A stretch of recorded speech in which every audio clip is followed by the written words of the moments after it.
नमस्कार दोस्तों, मैं हूं एस रवि कुमार और स्वागत है आपका साप्ताहिक विकासक समाचार के एक और नए एपिसोड में। साप्ताहिक विकासक समाचार यानी कि वीकली डेवलपर न्यूज, जहां मैं आपके लिए दुनिया भर में डेवलपर्स से रिलेटेड समाचारों का संग्रह लेकर के आता हूं। चलिए इस हफ्ते के समाचार की शुरुआत करते हैं आज के पहले न्यूज से।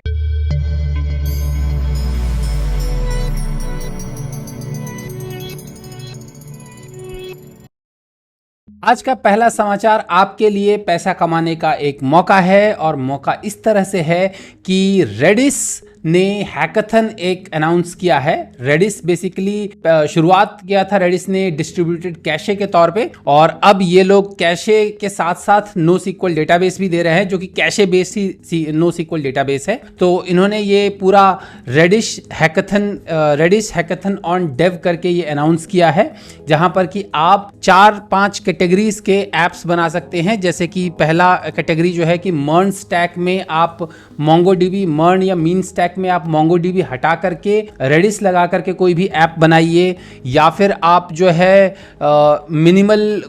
किसी भी मिनिमल एपीआई या मिनिमल ऐप जो है वैसा कोई ऐप बनाइए जहां पर कि आप रेडिस यूज कर रहे हैं, या माइक्रो सर्विसेज मेवंस करके माइक्रो सर्विसेज का कुछ माइक्रो सर्विस बनाइए जिसमें कि आप रेडिस यूज कर रहे हैं, और या तो फिर आप कुछ भी ऐसा ऐप बनाइए, बेसिकली कुछ भी ऐसा ऐप बनाइए जिसमें कि आप रेडिस यूज कर रहे हैं, और अगर वो ऐप यूनिक हुआ तो आपको जो है अवार्ड मिलेगा। पहला अवार्ड जो है वो 2000 यूएसडी है, यानी 2000 यूएस डॉलर्स बेसिकली। तो 2000 यूएस डॉलर का गिफ्ट कार्ड मिलेगा। देन 3000 यूएस डॉलर का जो है आपको क्रेडिट मिलेगा।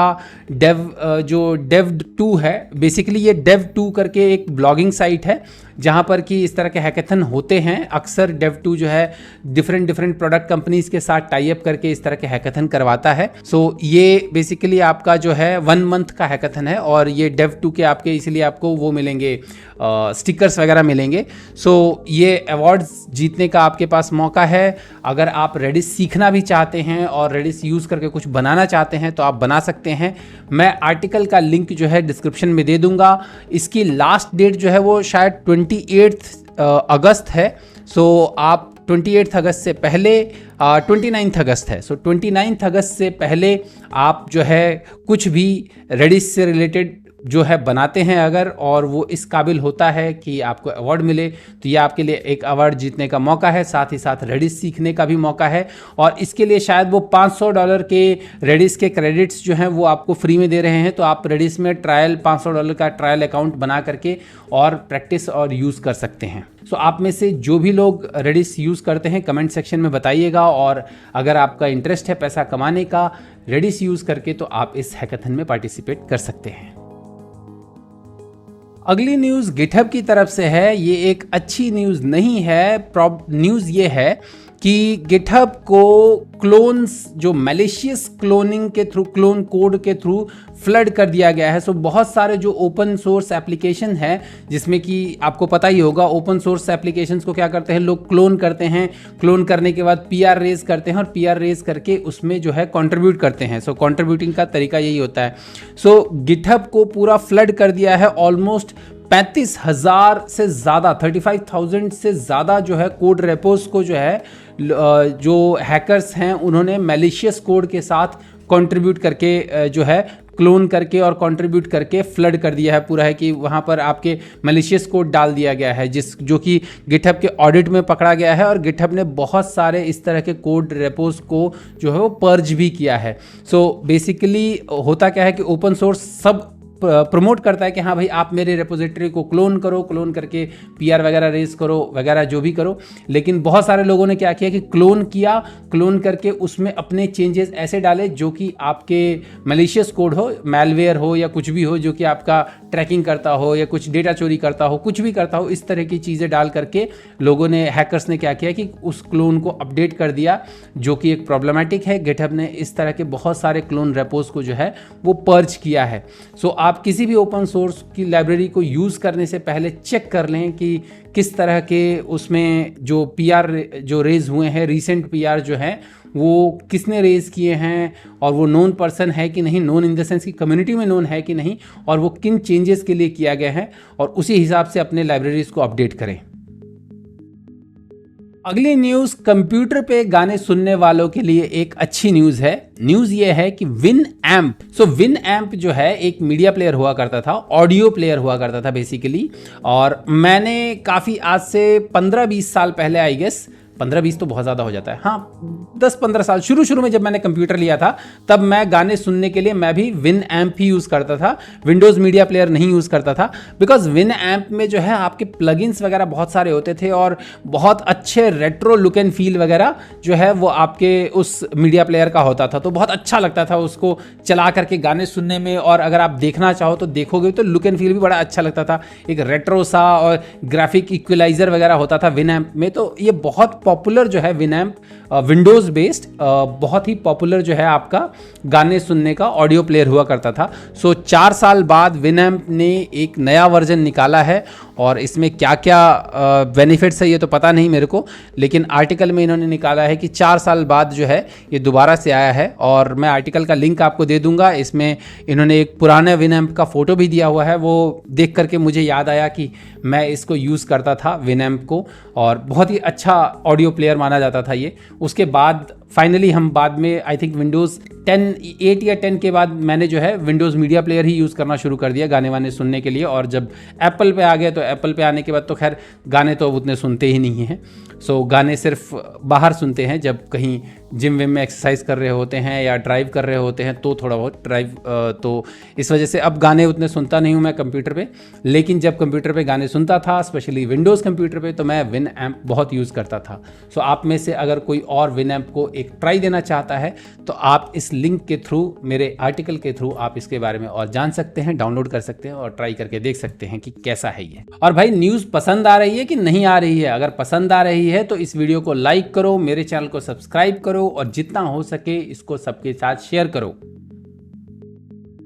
अगली न्यूज़ फेसबुक के पेरेंट कंपनी मेटा की है। तो उन्होंने एक नया साइट जनरेटर लॉन्च किया है, या नया क्या कहें, अपने पुराने साइट जनरेटर का नया वर्जन लॉन्च किया है जिसका नाम है डॉकुसॉरस। सो थिसॉरस से इन्होंने डॉकुसॉरस वर्ड बनाया है। थिसॉरस आप लोगों को पता ही है, थिसॉरस बेसिकली डिक्शनरी जैसी ही एक बुक होती है। बेसिकली डिक्शनरी में क्या होता है आपका कि इंग्लिश और हिंदी का बताया होता है, या मतलब जिस भी लैंग्वेज की डिक्शनरी अगर आप लेते हैं तो एक लैंग्वेज से दूसरे लैंग्वेज का वर्ड बताते हैं। थिसॉरस में बेसिकली क्या होता है कि उस वर्ड के साथ साथ उसके प्रायवाची वगैरह भी बताते हैं, कुछ इस टाइप का होता है बेसिकली। सो डिक्शनरी का एडवांस वर्जन थिसॉरस होता है, और इसी थिसॉरस से इन्होंने वर्ड ले करके बनाया है डॉकुसॉरस। सो डॉकुसॉरस किसी राक्षस का नाम नहीं लग रहा। सो डॉकुसॉरस बनाया है इन्होंने, डॉकुसॉरस वर्जन 2.0। एक ये स्टैटिक साइट जनरेटर है, और मोस्ट ऑफ द केसेस में ये बेसिकली इन्होंने जैसे गिटहब डॉक्स होते हैं ना, उसी तरीके से इन्होंने जैकल बेस्ड बनाया है डॉकुसॉरस, जो कि मेटा ओपन सोर्स करके, जो इनका फेसबुक ओपन सोर्स मेंटेन करने वाली जो कोड जो टीम है उन्होंने ही बनाया है। सो मेटा ओपन सोर्स टीम है जिन्होंने बनाया है ये, और इसमें ये स्टैटिक साइट आप जनरेट कर सकते हैं जैकल वगैरह यूज़ करके। इसके अनाउंसमेंट आर्टिकल का लिंक मैं डिस्क्रिप्शन में दे दूंगा, आप देख सकते हैं। जो भी डॉक्यूमेंटेशन या स्टैटिक जनरेशन करना चाहते हैं और इसको ट्राई देना चाहते हैं तो you can give it A try. अगली न्यूज़ भी .NET डेवलपर्स के लिए ही है, और न्यूज़ ये है कि .NET कम्युनिटी टूल किट का 8.0 वर्जन जो है वो अनाउंस या लॉन्च हो चुका है। तो .NET कम्युनिटी टूल किट क्या है? .NET कम्युनिटी टूल किट जो है वो विंडोज़ कम्युनिटी टूल किट का ही एक तरह से कहें कि एडवांस वर्जन है। Basically Windows community tool kit जो है वो सिर्फ विंडोज़ एप्लीकेशन डेवलप करने के लिए आपके टूल्स हैं, एक्सटेंशंस हैं, जिसमें कि बहुत सारे आपके हेल्पर्स, कोड जनरेटर्स वगैरह सारे होते हैं। उसी तरीके से .NET कम्युनिटी टूल किट जो है वो बेसिकली आपके क्रॉस प्लेटफॉर्म एप्लीकेशन, सो आप मल्टीपल डिफरेंट एप्लीकेशंस के लिए आप .NET कम्युनिटी टूल किट को यूज़ कर सकते हो। एक तरह से मेरे ख्याल से तो ये लगता है कि ये इन्होंने मावी के लिए बनाया है। मावी, UWP, इन सब में आप ये यूज़ कर सकते हो, क्योंकि इसमें ज़्यादा फोकस ये दे रहे हैं MVVM पे, डायग्नोस्टिक्स पे और परफॉर्मेंस पे। सो इसमें जो मेन चीज़ें आ रही हैं वो आपका आ रहा है .NET community tool kit MVVM, जो कि माइक्रोसॉफ्ट MVVM टूल किट के नाम पे ये लोग कर रहे हैं। और इसमें इन्होंने ये कहा है कि ये बेसिकली MVVM लाइट का एडवांस वर्जन है, MVVM MVVM लाइट जो है वो जिनको नहीं पता उनके लिए बता दूं, बहुत ही पॉपुलर MVVM का बहुत ही पॉपुलर टूल किट हुआ करता था MVVM लाइट, जिसे कि लॉरेंट बुओन ने बनाया था।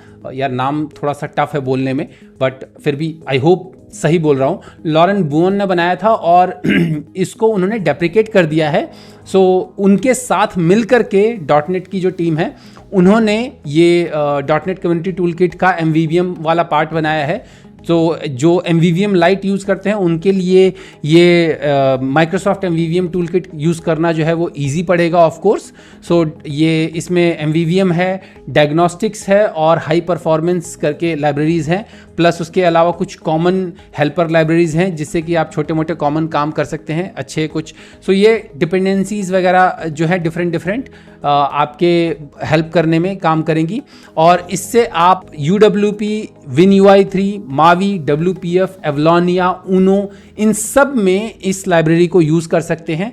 सो बेसिकली ये आपका एक तरह से क्रॉस प्लेटफॉर्म, आपका विंडोज़ कम्युनिटी टूल किट का एडवांस क्रॉस प्लेटफॉर्म वर्जन जो है that is your .NET community tool kit, जिसको यूज़ करके कि आप ये प्राइमरली तो ज़्यादातर लोग MVVM लाइब्रेरी यूज़ करते हैं इसी के लिए। मोबाइल एप्लीकेशन और डेस्कटॉप एप्लीकेशन में जो आपके UWP वगैरह जो XAML जहाँ पर यूज़ करते हैं ज़्यादातर लोग, वहाँ पर MVVM फ्रेमवर्क या MVVM टूल किट कोई ना कोई यूज़ करते ही हैं और उसके लिए आई थिंक ये .NET कम्युनिटी टूल किट जो है वो यूज़ होने वाला है। सो आप ये एक्सपेक्ट कर सकते हैं कि आगे से जितने भी मावी के एग्जांपल्स वगैरह आएंगे या सैम्पल एप्लीकेशंस आएंगे उनमें ये .NET community tool kit extensively use किया जाएगा। और इसी के साथ इस हफ्ते का साप्ताहिक विकासक समाचार यानी कि वीकली डेवलपर न्यूज़ समाप्त होता है। उम्मीद है आपको मेरे बताए हुए समाचार या न्यूज़ आर्टिकल्स पसंद आए होंगे। यदि आपको ये आर्टिकल्स पसंद आए हैं तो इस वीडियो को लाइक कीजिए, मेरे चैनल को सब्सक्राइब कीजिए और जितना हो सके इसको सबके साथ शेयर कीजिए। तो जल्द ही मिलते हैं मेरे अगले वीडियो में, तब तक के लिए अपना ख्याल रखिएगा। नमस्कार।